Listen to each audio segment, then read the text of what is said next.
Hey, Marvelous Joe at the top of the episode to tell you, command you to listen to the new Throwback Trivia Takedown podcast, where two contestants go head-to-head in a game show-like format to see who can best who in nostalgia-based trivia. It's hosted by our good friends John and Adam Spees from the Blast from Our Past podcast, and they were generous enough to feature Johnny DC and myself as their very first guests. So if you want to hear Johnny and I go at it to see who's smarter when it comes to Marvel and DC trivia, definitely check out our episode notes where we provide a link to the show, or search for Throwback Trivia Takedown. Go listen now, or after this episode, rather. On with the show.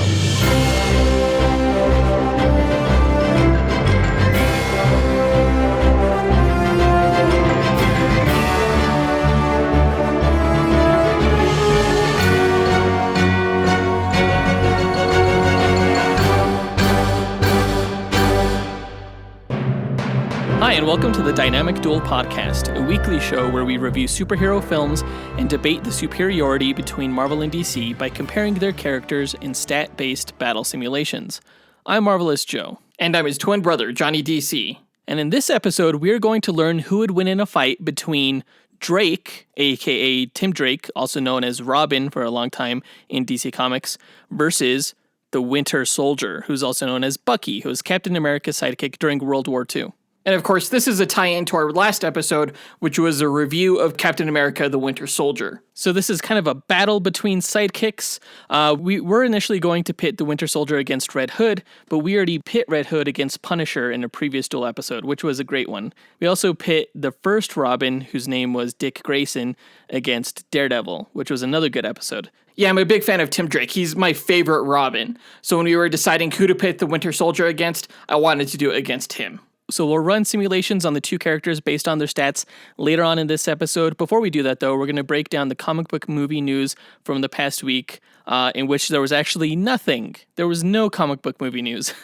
The coronavirus has kind of put a halt on, a lot of film production and even film news reporting. So yeah, everything's kind of still up in the air at this point. But we do have something to talk about in regards to a Reddit post that kind of outlined Zack Snyder's vision for the DCEU, what the Snyder Cut of Justice League should have entailed, and where it would have went from there. So we thought that would be fun to talk about. So we're going to go ahead and do that.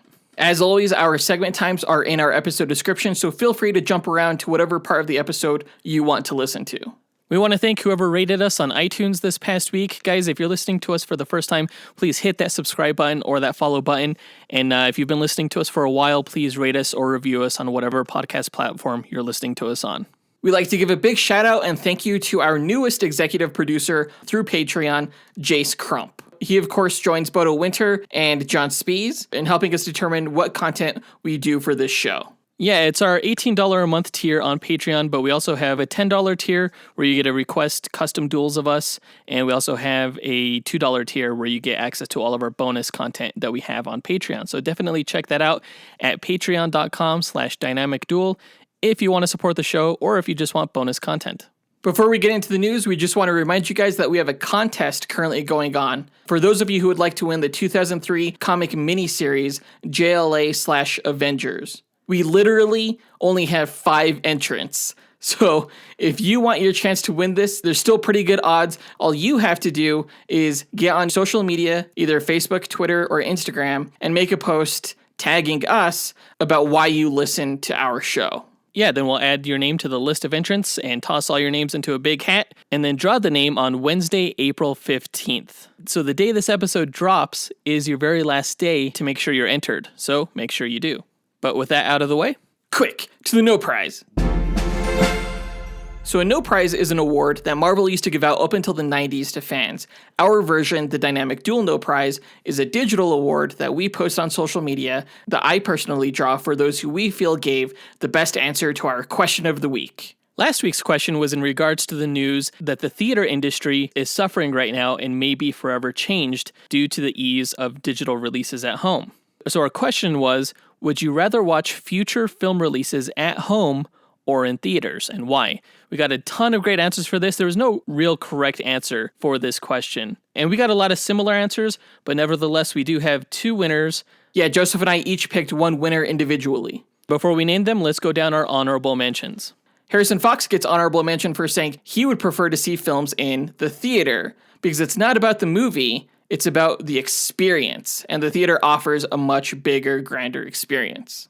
Ken Johnson gave the same answer, saying he likes to see movies in the theater because big movie moments with an audience's energy can't be replicated at home. Streaming is for like smaller projects, he says. Yeah, and television shows, things like that.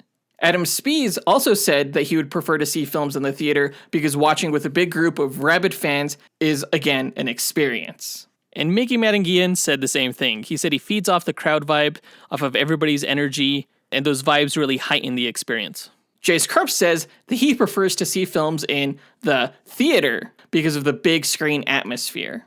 Billy Hamed said he prefers to see films, surprise, in the theater. Because of that special feeling that you get when you see other people's reactions and it's all like you're one big family. That was a sweet answer. But Richard McGrew said that he would prefer to see films in the theater as well, mainly to get back to that feeling of normalcy where he could actually go to a movie theater because a lot of us can't do that right now. Yeah, it looks like he's just really excited to get out of the house. Yeah. Kevin Odilon said he wants to see future film releases in theaters because he really enjoys that full cinema experience, though admits you can't rewind the good scenes right away like you can when you watch them at home. So that does it for the honorable mentions. The winners of this week's No Prize are Matt Estes and Caleb Albers. Matt Estes was my choice for the winner because he said he would prefer to see films at home. Now, mainly I gave it to him because of his originality. He was the only one who said that he prefers to see films at home. But also, he mentioned how expensive the theater is with his family, like pushing like $70 to $80 after snacks and everything are involved. And I totally felt that. Like, I have a family of 4. I'm easily spending $60, $70 when I go to the movie theater.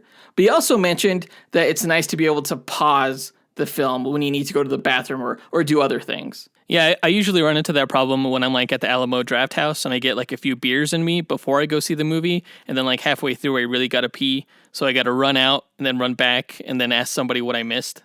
And then you get kicked out for talking during the film. Right. Yeah. Get popcorn thrown at you. It's not cool. I chose Caleb Albers as this week's No Prize winner. And he said that it depends on whether or not he prefers to see films in theaters or at home. He said that if it's a Marvel movie, he prefers to go to the theater. And if it's a DC movie, he'll just wait until he can see it at home. And I thought that was hilarious because I know that Jonathan was super offended by that answer, and it made me laugh. The problem here is that I can't think of an opposite of whatever a No Prize is to give to Caleb Albers, because of all the answers we've ever received in any episode, he would get that award. No, it was great. It was great. A yes prize? That doesn't make any sense.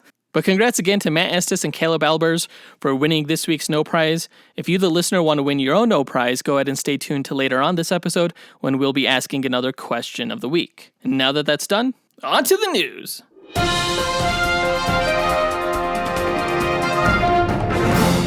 Okay, so ever since the Justice League film came out in 2017, Zack Snyder has really not been coy about the fact that this alternate version exists that was very different from what we received in theaters and perhaps could have been better received than the final product of what we got.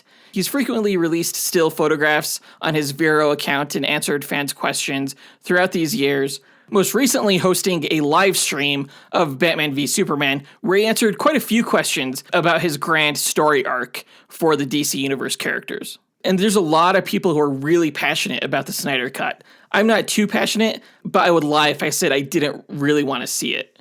Now, a lot of those rabid fans have collected all of the information Snyder has released throughout the years and assembled what they think is a pretty solid description of what Snyder's films would have been. There's a whole subreddit dedicated to it, and it's called The Snyder Cut. And that's where I'm going to be reading this description of all of these ideas to you. Now, quick note before I get into this, it's rumored that The Snyder Cut will be released this year on HBO Max. So if you don't want to know anything about it going into it, just skip ahead to the Duel portion of this episode. Though honestly, who knows, this might all be speculation. We'll see. So, of course, Snyder's first DC film was Man of Steel, in which a Kryptonian society is established without any of its members having any free will because they're all grown, right? Jor-El gives his son free will through the Codex, allowing him to choose to be good or bad. Every other Kryptonian does not have that opportunity. They don't have free will. So remember that as the story continues, okay? In Batman v Superman, there's a period of global division that's experienced amongst all of humanity, which peaked in that film. We were supposed to get a scene in the middle of the film where Batman and Superman almost kill each other, after which we see the story jump to the Nightmare timeline, where Batman's deepest fears are realized and he sees a fallen Earth commanded by a malevolent Superman who kills him. But of course, as we saw in the film, Batman was awoken from his nightmare as Barry Allen tears through time and space, attempting to warn Bruce of the threat of Superman, an anti-life Superman. This leads Bruce to attack and attempt to kill Superman, but ultimately realizes Superman's humanity and decides against it. Superman ultimately dies battling Doomsday, and the film, of course, ended with Superman in his coffin with dirt on it rising, teasing his return. So, of course, the first two films were largely Zack Snyder's vision. It's not until you get to the third film, Justice League, where things start to change. Because, of course, as we all know, Joss Whedon took over that film when Zack Snyder's daughter died. So the Justice League film was supposed to start with an invasion led by an alien warmonger known as Uxas of Apocalypse. If you've listened to our show for a while, you know Uxas was the early name for Darkseid. Uxas sought to take control of the unsuspecting Earth, but the assault is fought off by Amazonians, Earth's armies, and Atlanteans before the submergence, as well as the Greek gods and members of the Green Lantern Corps. In modern time, following the death of Superman, Uxas's aged uncle, Steppenwolf, sought to end his own enslavement under his uncle, who's now Darkseid, to join the array of new gods. Steppenwolf returned to Earth to reclaim his conquest by retaking 3 change engines known as Mother Boxes. With these Mother Boxes, Steppenwolf planned to utilize the fear, alienation, doubt, and dissolution of Earth following the death of Superman to power his parademon troops. And that's why you heard the line, "There's no protectors here, no Lantern, no Kryptonian" in the trailer. Now, the Justice League, which was formed by Bruce and Diana, utilized one of the Mother Boxes with the help of Cyborg to resurrect Superman, as they did in the Joss Whedon cut, after sensing foreign material in his body, which was the Codex from Man of Steel. Cyborg's interfacing with the ship and Mother Box paint Superman as a coming threat, but they continue to resurrect him. Fighting off and ultimately murdering Steppenwolf, which included Wonder Woman cutting off his head while he tried to escape, and having his head fall through the boom tube, that's when we were supposed to get our shot of Darkseid at the other end of the tube as he sees the head roll through. He was also supposed to see the Justice League. So of course, by the end of Justice League, the world is saved. After the credits, we were supposed to get a scene depicting 2 Green Lanterns appearing to Bruce at his lake house as they traced the Mother Box to his property, warning him of the coming war. We were also supposed to learn at the end of the film that Henry Lennox's character, General Swanwick, was actually Martian Manhunter. That's been confirmed by Zack Snyder. So the story was supposed to continue in Zack Snyder's Justice League 2. So at the beginning of Justice League 2, Batman, having conversed with the Green Lanterns, senses that the threat from Apocalypse has not yet ended, and he decides to take the fight to Apocalypse to prevent the vision that he saw back in Batman v Superman. Superman is hesitant to leave because at the beginning of this film, he was going to learn that Lois was pregnant with his child. But Batman convinced him that the team needed him for the fight, and he put Alfred in place to protect Lois while they were gone. So Wonder Woman, Flash, Cyborg, they all agree to go, as Cyborg's Mother Box visions depict a war. Aquaman refuses due to his new role as king following the events of Aquaman, but he was convinced by Mera to join the team. So the League uses Bruce's remodeled Flying Fox to leave Earth as Cyborg opens a portal to New Genesis using his Mother Box. Now on New Genesis, they form an alliance between the new gods like Orion, Barda, Mr. Miracle, along with the Green Lantern Corps to stop Darkseid. So you have like these 3 fronts that are going to attack Apocalypse. Darkseid's forces overpowered the League, New Gods, and Lanterns though, and their chances for returning to Earth were destroyed. So on Apocalypse, Darkseid captures Superman and uses the Codex within his DNA to engineer the anti-life equation, because the Codex had coded within it free will. So Superman became trapped on Apocalypse without the Yellow Sun, and he wasn't strong enough to fight back against Darkseid. In the film, Darkseid travels to Earth with his armies, and he conquers the planet now that there's nobody there to stop him. All of Batman's plans fail, and it turns the League against him, fully cementing him in isolation when Darkseid levels the entire Earth, killing billions and transforming it into a new apocalypse. The League eventually does make it back to the fallen Earth, where they fall apart and disband one by one. Superman, having witnessed a second planet of his destroyed, as well as the loss of Martha, Lois, and his unborn child, falls to the anti-life equation. He fights and kills Darkseid, taking back Earth from Apocalypse and establishing the Nightmare timeline. And that was going to be the end to Justice League 2. The last film was going to be Justice League 3, which starts off with Metropolis, Gotham, the Mascara, and Atlantis all gone. Superman is a dictator. Now Batman, a deformed cyborg, and the Flash construct a cosmic treadmill, and Bruce instructs the Flash to run back in time to warn everyone not to go to Apocalypse. He blames himself for everything that happened because he's the one who pushed them to go there in the first place, attempting to stop the Nightmare timeline. Now, Batman attempts to launch an assault upon Superman by locating the last remaining piece of kryptonite, which was used by Batman and Superman to kill Doomsday at the end of Batman v Superman. But, of course, Batman is caught and overpowered, Superman imprisons and executes Bruce, blaming him for taking his world away, which is where you get the line that Bruce took everything from him in BVS. Once the Flash warns everyone who's preparing to leave, including the League and the Lanterns, he dies as the time jump window rips him apart between the future and the past. So with this new information, the League redrew their battle plan in the past, deciding to unite the forces of Earth and prepare for the final conflict between Apocalypse on our planet. Lois, meanwhile, is brought to the Batcave and is again placed in the care of Alfred. Green Lantern beacons for all the Lanterns to converge and protect his sector. Meanwhile, Batman, who now knows that Lois is the key to Superman's good side, and knowing about the Codex, develops a weapon to kill Darkseid. Eventually, Darkseid's armies arrive, but now the League has the home field advantage and have prepared. The seven that are united, mentioned in the very earliest Justice League poster of Aquaman, are the Justice League, the Amazons, the Armies of Mankind, Atlantis, the New Gods, and the Green Lantern Corps, and together, they push back Darkseid's forces. Now, in the midst of the battle, Lois goes into labor and gives birth to Superman's son in the Batcave. Now, despite the major victory, the League and its forces are severely injured, including Superman, who was significantly weakened after the fight.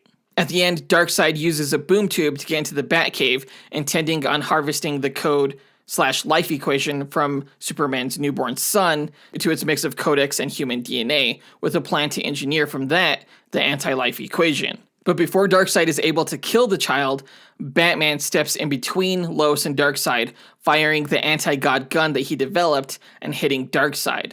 But before Darkseid dies, he fires an Omega Beam, hitting Batman and killing him directly, exactly what happened in the comics. Superman and the League mourn Batman's death before accepting the bittersweet victory. The world rejoices as Darkseid and his demons have died, getting many more heroes in lieu of Batman's death. Clark and Lois name their son Jonathan Bruce Kent in honor of Batman, and that's how the film ends. Oh, so he was going to kill Batman. Yeah, Justice League 3 was going to be Ben Affleck's last time in the role. So are they just planning on rebooting after this series, I wonder? Or how are they going to plan on dealing with that? That's a good question. There are rumors that there was going to be another film after this, Man of Steel 2, that kind of tied up all of Superman's loose ends. But in terms of the Justice League storyline, I think it was going to be finished with that. I'm not sure what they would have done with the Batman side of the universe. But it would have been cool to have gotten a complete story. Yeah, that sounds pretty damn epic, and not quite so much like Infinity War and Endgame as I was suspecting. Yeah, and I had not realized that the New Gods were going to be a part of Zack Snyder's plans. I would have loved to have seen that. I would have loved to have seen his Orion and his Metron and everything like that. It makes sense because he was involving the gods of Apocalypse, so why not the New Gods? But yeah, I would have loved to have seen that ending battle. Even in the comics, those forces joining together would just be incredible. Now, the story is fairly dark, though, wouldn't you say? Well, I think it's in keeping with Zack Snyder's whole tone for the DCEU. Yeah, but that was a kind of an aspect that a lot of people didn't enjoy, really. And I think ultimately that's why you didn't get this version. Why, they still have yet to rehire Zack Snyder. And I don't think Warner Brothers has any intention to. You mean outside of the Snyder Cut that they're rumored to be putting out with HBO Max? Right. But me personally, I would love to see Zack Snyder return. Because the ideas he has, I think, are things I would really be interested in seeing. Though I could really see now why Jeff Johns was really pushing to kind of like Marvel things up a little bit. Although in the end, that really didn't end up working out too well. No, not at all. I'm probably in the minority in my opinions. I know there's a lot of people who don't like Zack Snyder's vision for DC out there. So I'm curious to see who would want to see him return. And that brings us to our question of the week. Would you like to see Zack Snyder return to direct a DC film? And if so, which one? Post your answer to our Instagram, Twitter, Facebook, or email us at dynamicduelpodcast@gmail.com. We'll pick our favorite answer and draw that person a Dynamic Duel No Prize that we'll post to social media. But that does it for the news for this particular episode, so now we'll go ahead and get into the main event, where we pit Drake versus the Winter Soldier against each other and find out who would win.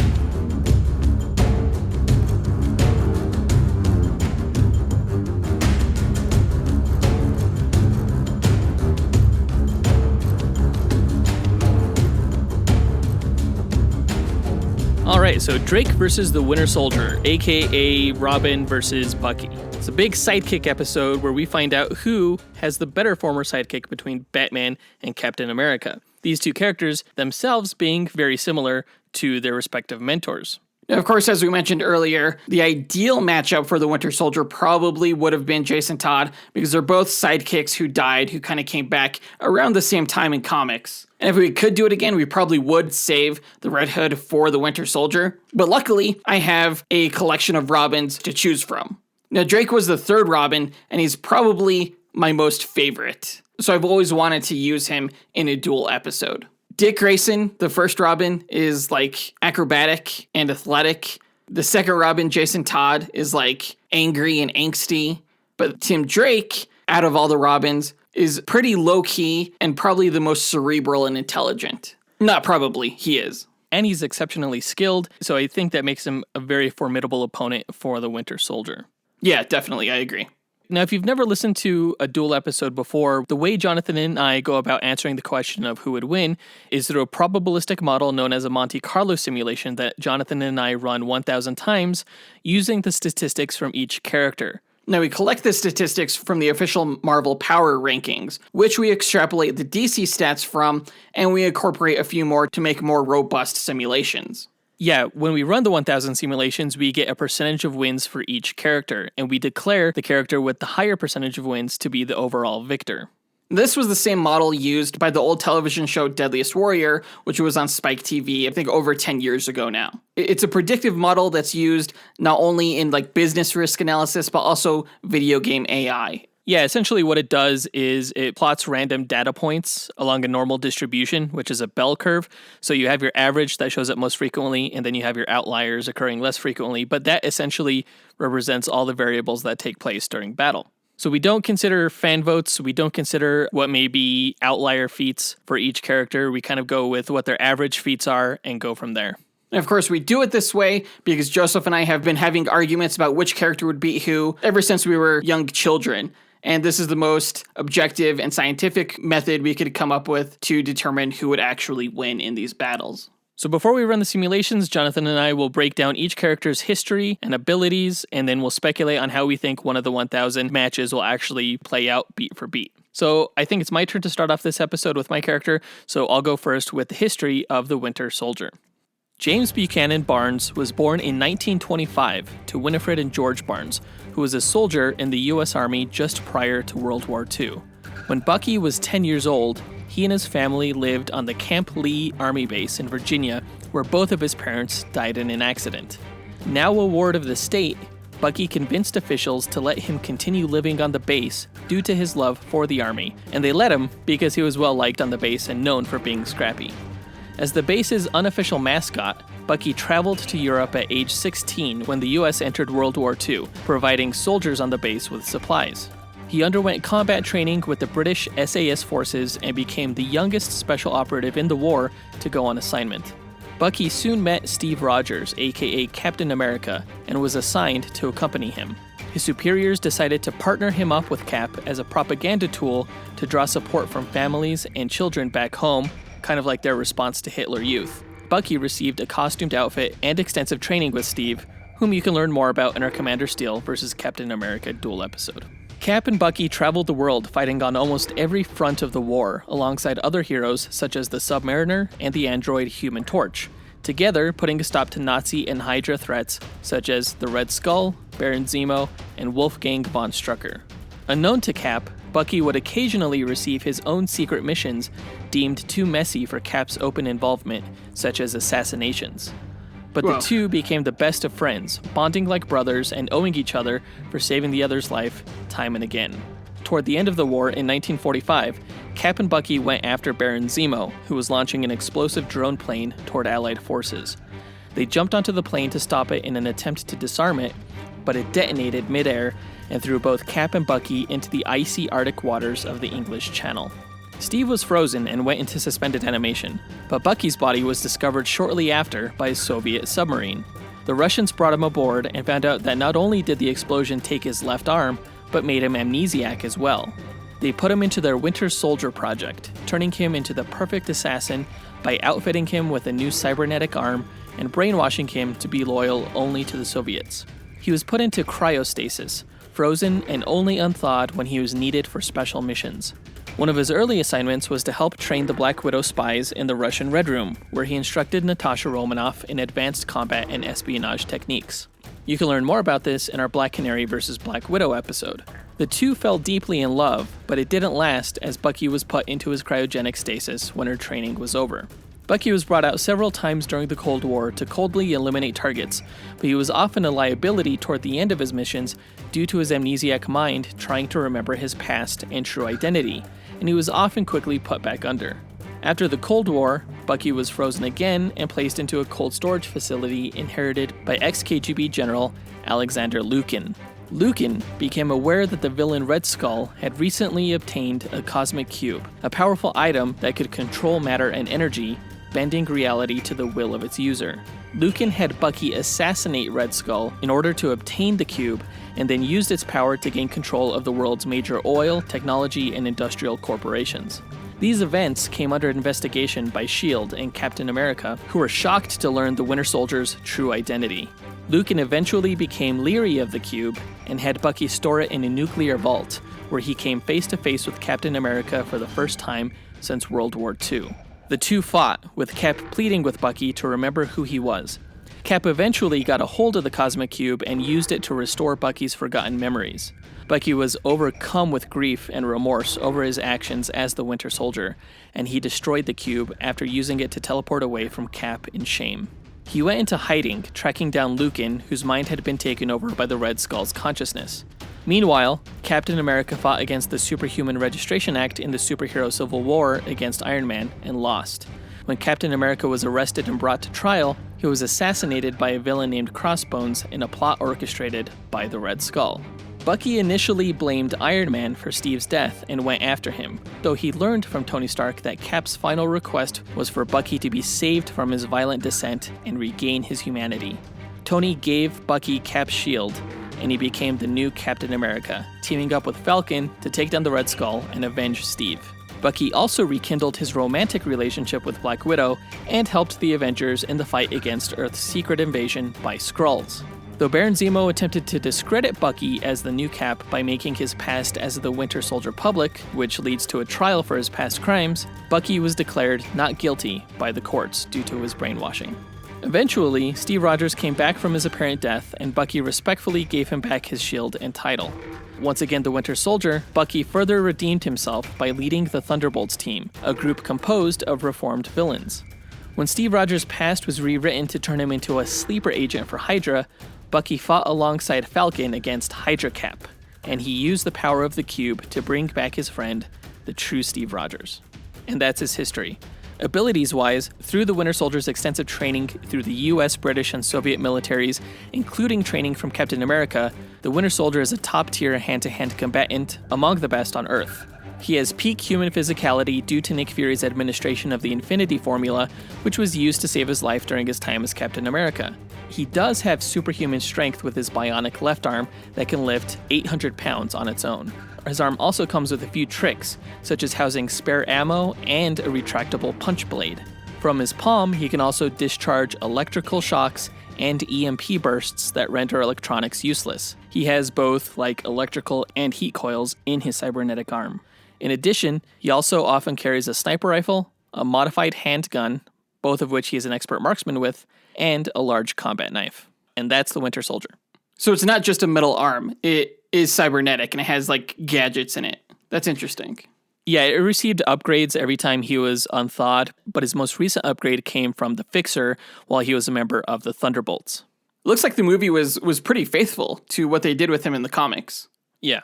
That's cool. He's pretty cool. Yeah, except he was an assassin for Russia as opposed to Hydra. Tim Drake has never been in a movie and he probably never will be, unfortunately. But I still think he's as cool as the Winter Soldier. Yeah, we still have yet to see a decent Robin on film. Well, that's what the Titans television show is for, kind of.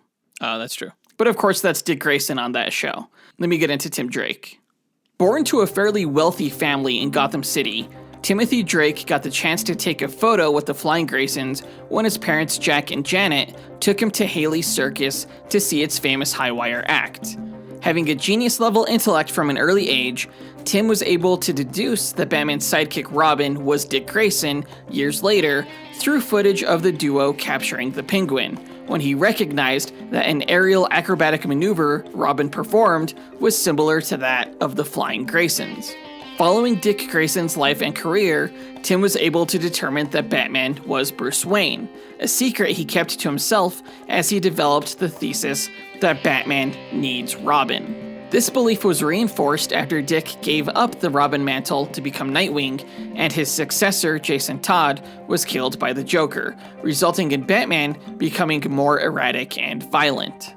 You can learn more about Dick Grayson in our Nightwing vs. Daredevil Duel episode, and Jason Todd in our Red Hood vs. Punisher episode. Tim approached Dick and explained that Robin, like Batman, was a symbol, one specifically for Bruce Wayne, a representation of the bright childhood Bruce lost, and a pure figure that Bruce would push himself the extra mile to protect. Despite Batman's insistence that he worked better alone, Robin was a therapeutic distraction for Bruce's angst and the vengeful rage he would often dwell on. Dick, however, had moved beyond the Robin identity and refused to retake the mantle, so Tim, with the help of Alfred, decided to do it in Dick's place, and he became the third Robin. Tim surprised Batman as Robin and saved him from Clayface. Though Batman was reluctant to take up a new Robin, he agreed to allow Tim to wear the costume on a trial basis at the behest of Alfred and Nightwing. Tim's parents traveled frequently for business, and early in Tim's career as Robin, his mother Janet was killed and his father paralyzed after they were kidnapped and held for ransom in the Caribbean by the villain Obeah Man. Batman and Robin brought Obeah Man to justice, putting him in prison for life. While Tim's father was busy with physical therapy, Batman sent Tim abroad to train in martial arts. Tim trained under several masters, including Lady Shiva, who gave him his signature collapsible bow staff and helped him take down the villain King Snake in Hong Kong, before Tim returned to help Batman in Gotham City. Because Tim wasn't initially as agile as Dick and still new to the role of Robin, Batman refused to let him go up against murderous supervillains. But what Tim lacked in acrobatics, he made up for in his intelligence and detective skills. During the Nightfall storyline, it was Tim that first suggested to Batman that Bane had unleashed all of the supervillains from Gotham. Not wanting Tim to go up against the Arkham escapees, Batman ordered him to remain in the Batcave tracking the villains, though Tim did sneak out from time to time alone to stop threats such as the Riddler. Tim was at home looking after his dad when Bane snuck into Wayne Manor and broke Batman's back. You can learn more about that incident in our Bane vs. Iron Fist episode. Bruce asked Tim to give the Batman mantle to Jean-Paul Valley, aka Azrael, who you can learn more about in our Azrael vs. Blade episode. Though Tim tried to help Jean-Paul as his Robin sidekick, Jean-Paul's violent tendencies pushed Tim away, and Tim was often stuck with the task of rescuing innocent bystanders whenever Jean-Paul went on patrol. During this time, Tim met burgeoning vigilantes Stephanie Brown, aka The Spoiler, and Helena Bertinelli, aka The Huntress, who you can learn more about in our Huntress vs. Jessica Jones episode. Bruce Wayne eventually retook the mantle of Batman, though Tim often continued to go on missions with Spoiler.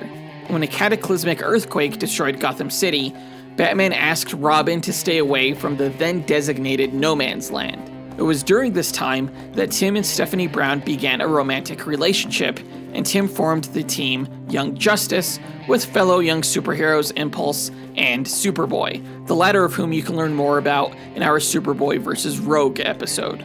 Tim couldn't stay away from Gotham for long, however, though he couldn't help for long either when his dad found out that he had returned to the city. Young Justice was eventually disbanded after they teamed up with the Titans to stop a plot by the Superman villain Brainiac. Members from both teams later formed a new version of the Teen Titans, with whom Tim spent his weekends with when he wasn't helping Batman protect the rebuilt Gotham City. With Tim's constant absence, his dad Jack eventually discovered his son's dual identity and confronted Bruce Wayne, forcing Tim to give up the Robin mantle, a role Stephanie Brown later took up.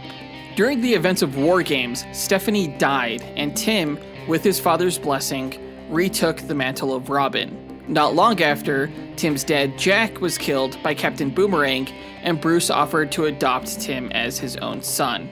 Tim refused, creating a fictitious legal guardian and living on his own.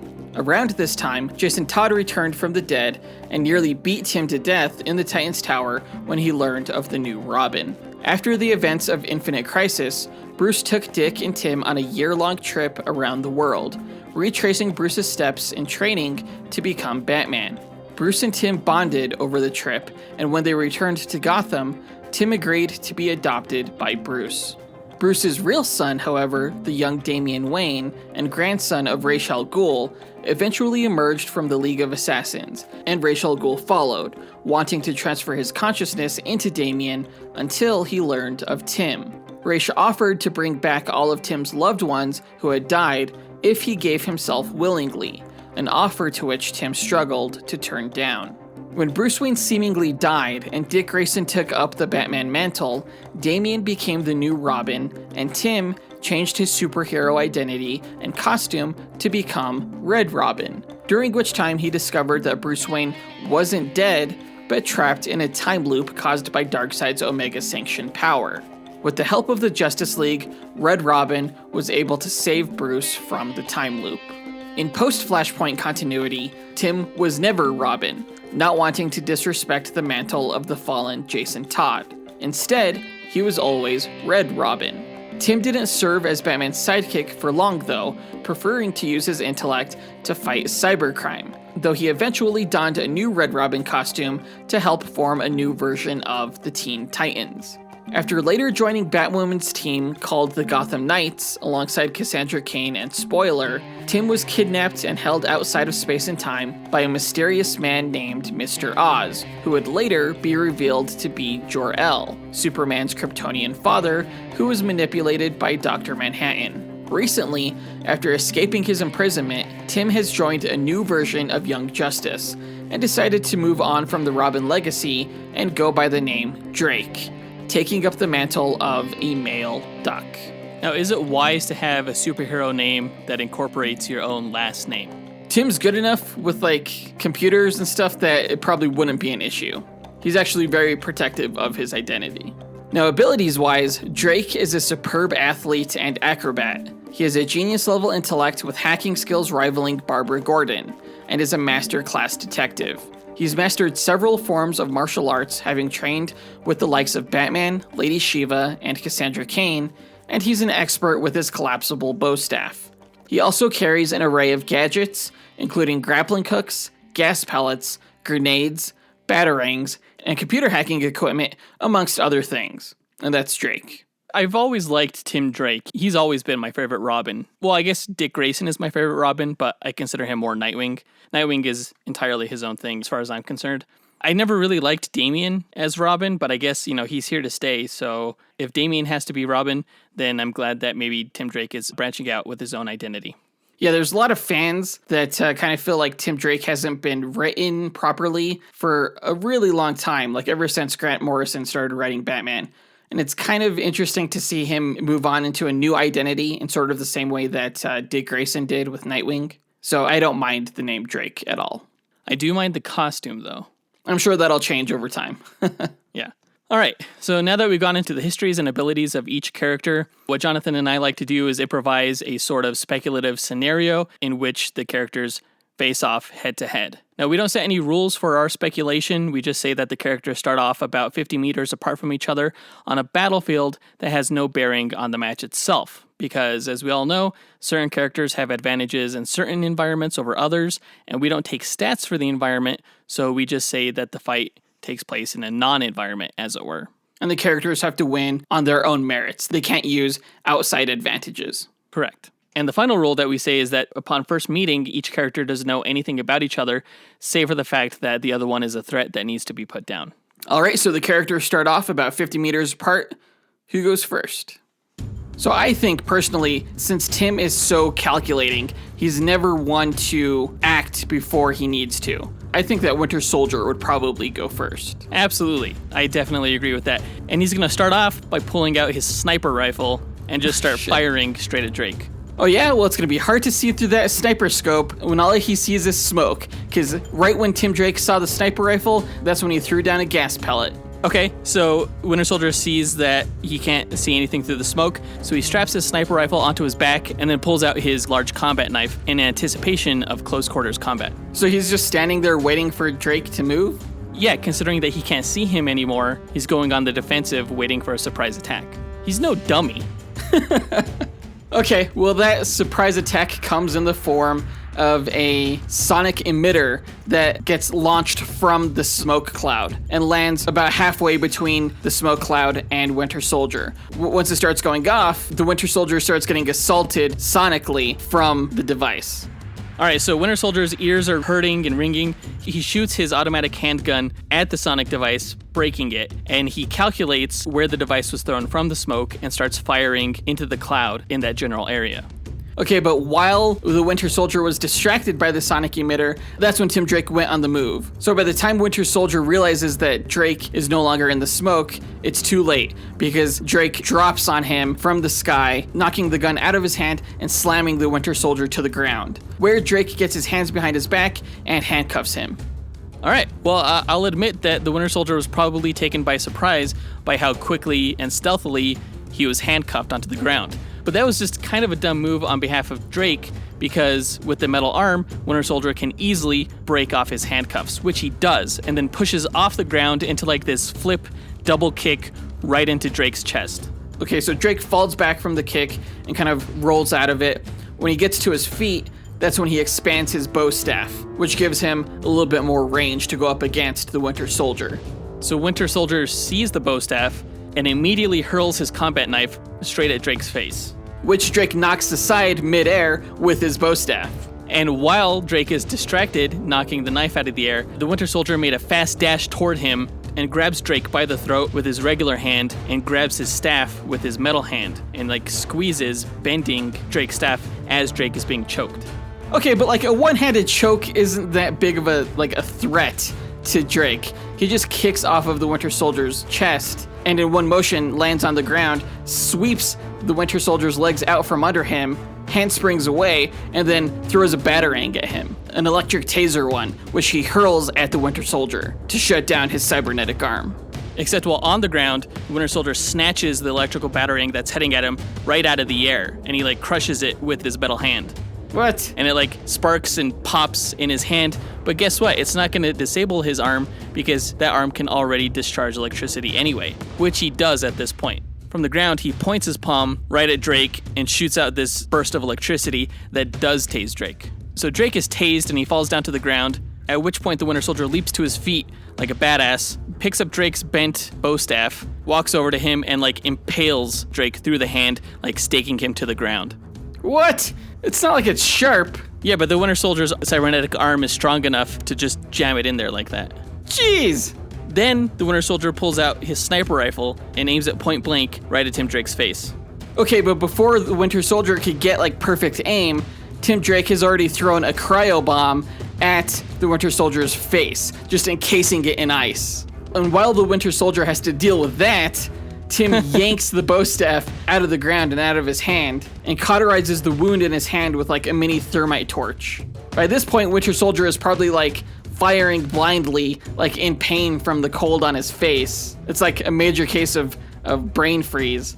Well, I mean, the Winter Soldier is used to being frozen, so it's not going to like kill him, but I think the way that he would handle like a frozen face would be to use his cybernetic arm to produce heat that would thaw it out. And yeah, he's shooting his gun like indiscriminately with his non-cybernetic hand. Okay, but sniper rifles like take time to reload and stuff like that. There's no like automatic sniper rifles out there. It has an automatic function. It's a switch. Okay. It goes from a single shot rifle to automatic mode. Okay, well, Tim neutralizes that gun with an acid pellet. So now that gun is just useless. It's just fried. And then Drake uses like a net launcher to trap the Winter Soldier on the ground. All right, so the Winter Soldier is trapped, but by this point, he's like done thawing out his face enough, to be able to fight again. Uh-huh. And he pulls out his combat knife and he just slashes his way out of the net. Okay, but as the Winter Soldier is cutting his way out of the net, the first thing he sees is this grenade bouncing towards him. Oh, shit. All right, so Winter Soldier catches the grenade with his cybernetic arm and like plants it to the ground and like absorbs the brunt of the concussive explosion with his metal arm. Now, I'm not saying that he can just do that so easily. The concussive force that comes from that grenade is probably going to be enough to like rattle and disable his arm. Good. That was Tim's plan all along. But you know what? Bucky doesn't need that arm because he still has his combat knife and he's walking toward Drake like the freaking Terminator. They're both kind of like one-handed now. This is going to be an interesting fight. Yeah. But luckily, like Tim still has quite a few gadgets left on his utility belt, right? Including knockout gas, which he tosses in the direction of Winter Soldier, knocking him out and ending this match. Winter Soldier's not some kind of idiot. He sees the knockout gas like surrounding him, and what he does is he just holds his breath, and he can hold his breath for like a really long time. So he just lets the smoke like envelop him so that Drake can no longer see him, and from the smoke flies out the combat knife because the Winter Soldier threw it with pinpoint accuracy to lodge right into Drake's chest, killing him and ending this match. Jeez. But how did he see out of the smoke? Well, he didn't. He just knew where Drake was because that's where Drake was standing. No, dude, sorry. Drake moved. All right, well, we can end the match there. Either Drake moved and didn't get hit with a knife and Winter Soldier passes out from the knockout gas, or Drake didn't move and he got lodged with the knife. So with that kind of cliffhanger there, let's go ahead and run the simulations on these guys and find out who the true victor is. Okay, that was fun. I think both of these characters kicked a whole lot of ass. I think it was apparent through the speculation that these characters are both highly skilled and very dangerous. Now, Drake, of course, is less murderous than the Winter Soldier. Yeah, but less lethal for sure. A lot of his moves were used to incapacitate the Winter Soldier as opposed to, kill him. Yeah, which is no less effective for sure. So their stats came out as very comparable, I think. There were a few differences that we saw where the Winter Soldier has better ranged attacks due to his long-range rifles. Drake doesn't really have any weapons that can go the distance that Bucky's can. We did say that Drake had more intelligence than Bucky. Yeah, even though Bucky's no slouch when it comes to fighting strategy, we think that Drake, being, one of the foremost detectives in DC, that he would have the advantage there. They were both comparable when it came to speed, fighting skill, and damage level, but the Winter Soldier did have a slight edge when it came to strength and durability. Yeah, just due to the nature of his arm, which he can use as a means of protection. So, after looking at their stats, but not looking at the simulation results, who do you think came out on top, Jonathan? Well, I can tell you that our Instagram followers definitely thought the Winter Soldier would come out on top. 2/3 of those who voted for the Winter Soldier, which is kind of disappointing. I don't think the actual simulations will be close to 2/3, but honestly, this reminded me a lot of our Black Canary versus Black Widow match. And we know that because Black Widow was much more lethal than Black Canary, she came out on top. Just barely, though. So I'm predicting the same thing will happen here. Wow. Way to root for your home team there. Yeah? I know. I just got flashbacks to that third duel that we did. Well, your flashbacks are correct. Winter Soldier wins this match. He won 564 matches out of the 1,000 battles, and Drake only won 436. So it was kind of close to half and half, but Winter Soldier came out clearly on top with 56.4% of the wins. I'd like to say I'm surprised, but I'm not, unfortunately, as much as I love Tim Drake. Once I saw us compiling the stats, I kind of figured that he was going to lose this one. Yeah, obviously.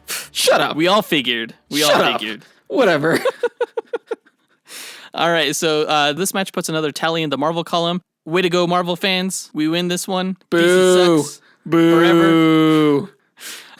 But that does it for this matchup. Let us know, guys, what you thought about it by reaching out to us on social media, on Instagram, Facebook, or Twitter, or by writing to us at dynamicduelpodcast@gmail.com. You can find links to all of our social media accounts on our website, dynamicduel.com, where you could also access our online merchandise store, through which we sell a variety of t-shirts and mugs and different things with our no prize art. Yeah, who are you drawing for this episode? The Winter Soldier, I think. Nice, that'll be cool. So check that out, guys, at our TeePublic store. And from our website, you can also check out our Patreon profile where we have lots of bonus content for you guys. Speaking of bonus content, immediately after this episode, don't forget to go check out the Throwback Trivia Takedown podcast, where Jonathan and I appear as guests going head-to-head on Marvel and DC trivia in a game show style format. It was a lot of fun to do with John and Adam Spees from the Blast from Our Past podcast, and we'll be linking to the episode in our show notes, so be sure to look at those. In our next episode, we will be reviewing Batman Begins, which is hands down one of my favorite DC superhero films in general of all time. Right, yeah, you mentioned Ra's al Ghul a few times in your Drake bio, and of course Ra's al Ghul was the villain in Batman Begins, so we figure that movie is a nice tie-in to this episode. Look forward to that next week. In the meantime, please don't forget to share our podcast with your friends and family. Please rate us and review us if you like what you hear. And obviously, don't forget to subscribe and follow. Thanks to our executive producers, John Spees, Bodo Winter, and Jace Crump. And that'll do it for this episode. Yeah, we'll talk to you guys next week. Up and away. True believers.